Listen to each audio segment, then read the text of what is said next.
दोस्तों, संजय राउत को लेकर बड़ी खबर है। संजय राउत को लेकर नई खबर है। मुंबई में बड़ी कोर्ट में, हाई कोर्ट में जो हुआ वो हैरानी से परे था। बहुत ही बड़ा मामला था क्योंकि इस बार तो जज ने ही इनकार कर दिया। ईडी ने भी बड़ा मूव ले लिया। हाल फिलहाल ऐसा पहली बार हुआ है।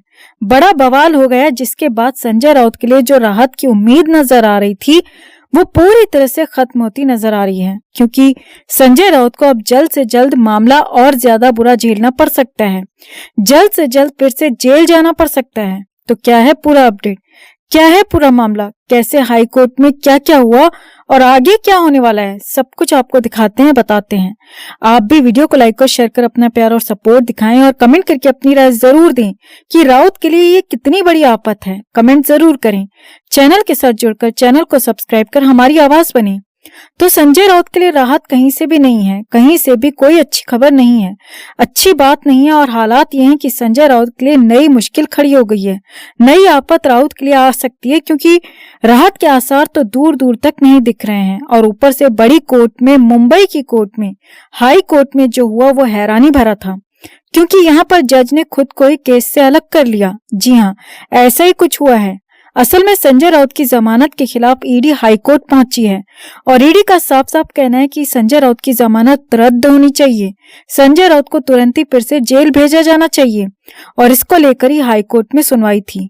अब मामला ये हुआ कि सभी रेगुलर हियरिंग के साथ ही संजय राउत के मामले की भी सुनवाई थी और राउत का केस था 101वें नंबर पर। अब ईडी ने इस मामले की जल्दी सुनवाई की कोर्ट में दरख्वास्त की और हाई कोर्ट से अपील की कि मामला जल्दी सुना जाए, क्योंकि ये मामला बेहद जरूरी है और 101 नंबर काफी पीछे हो जाएगा और मामले में एक खास दिन पर सुनवाई नहीं हो पाएगी जिसमें लंबा वक्त लग सकता है। लिहाजा जल्द से जल्द सुनवाई की जाए।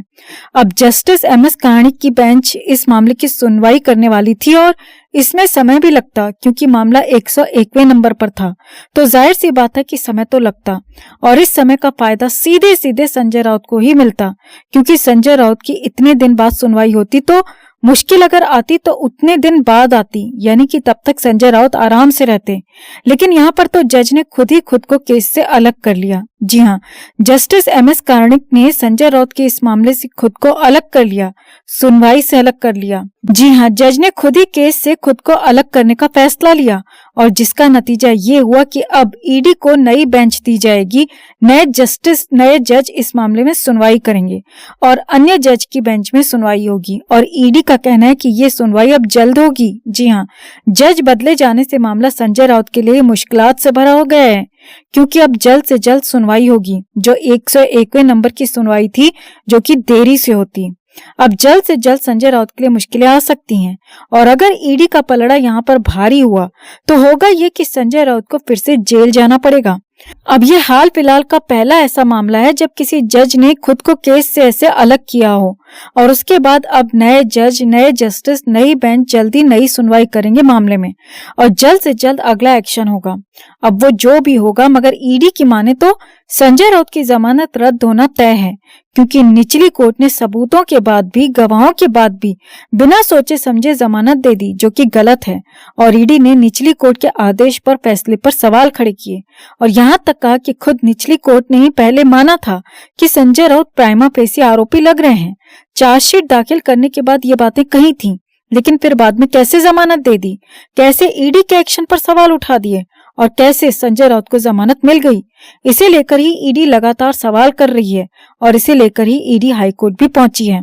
अब ईडी का कहना है कि संजय राउत का ये मामला बड़ी कोर्ट यानी कि हाई कोर्ट में टिकेगा ही नहीं। जी हाँ, सीधे सीधे उनकी जमानत खारिज होगी और अब तो बेंच बदलने जा रही है, जिससे सुनवाई भी जल्दी होगी, फैसला भी जल्द आएगा। और अगर ईडी के पक्ष में फैसला आता है, संजय राउत को आफत मिलती है, संजय राउत की बेल रद्द होती है, तो फिर तो जल्द से जल्द संजय राउत को एक बार फिर से जेल जाना पड़ सकता है।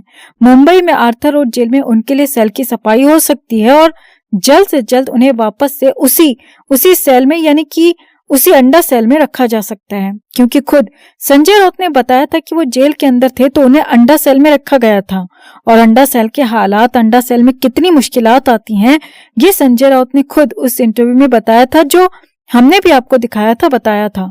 तो कुल मिलाकर संजय राउत के लिए आफत बढ़ती जा रही है और इस बार पहली बार हाल फिलहाल में ये हुआ है जब इस तरह से जज ने ही खुद को किसी मामले से अलग किया हो। अब जल्द से जल्द सुनवाई की उम्मीद की जा रही है। तो आपको क्या लगता है, इस नए कदम से, इस नए एक्शन से संजय राउत के लिए कितनी आफत होगी?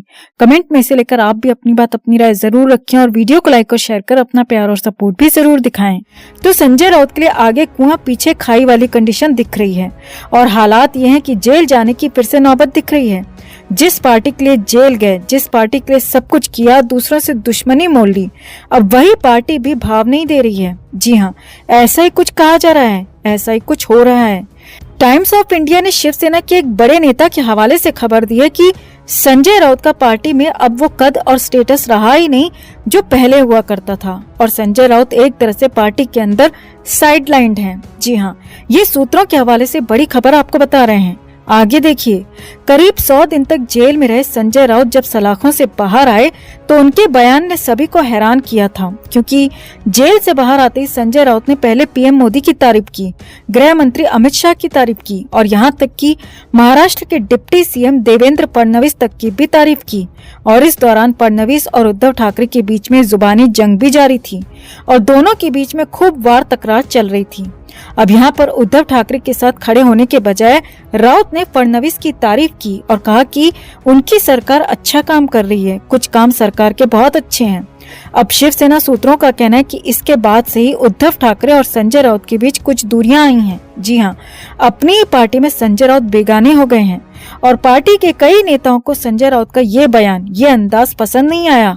हालांकि पार्टी के कुछ सीनियर नेताओं का कहना है कि संजय राउत का प्लान ये भी हो सकता है कि 2024 के चुनाव से पहले फिर से बीजेपी से हाथ मिला लिया जाए और मुख्यमंत्री एकनाथ शिंदे गुट को अलग थलग किया जाए और फिर से उद्धव वाली सेना बीजेपी के साथ आकर चुनाव लड़े। हालांकि इसके लिए भी लंबा समय है, लेकिन फिलहाल की कंडीशन यह है कि राउत की पोजीशन पार्टी के अंदर खराब हो गई है। शिवसेना के अंदर कुछ लोग मानते हैं कि राउत का कम्युनिकेशन स्किल और अन्य पार्टियों के नेताओं से संबंध काफी अच्छे हैं और शिवसेना को, उद्धव ठाकरे को इसका सटीक इस्तेमाल करना चाहिए, पार्टी के लिए इस्तेमाल करना चाहिए और संजय राउत को फिर से पार्टी में मुख्य प्रवक्ता वाली पुरानी पोजीशन देनी चाहिए, लेकिन ऐसा हो नहीं रहा। जी हाँ, सूत्रों का तो यहाँ तक कहना है कि उद्धव ठाकरे अब संजय राउत पर पहले जैसा भरोसा नहीं कर पा रहे हैं जब से वो जेल से बाहर आए हैं। और जब से राउत ने उद्धव ठाकरे के विरोधियों की तारीफ की है, तब से तो लगातार ही संजय राउत और उद्धव ठाकरे के बीच में दूरियां दिख रही हैं। हालांकि राउत कई बार और बार बार ये कह चुके हैं कि उनकी पूरी आस्था अब भी मातोश्री को लेकर है, लेकिन ये भरोसा भी उद्धव ठाकरे के मन को बदल नहीं पा रहा और लिहाजा संजय राउत पार्टी के अंदर ही खराब हालत के हो गए हैं। वो पार्टी के अंदर ही बेगाने नजर आ रहे हैं।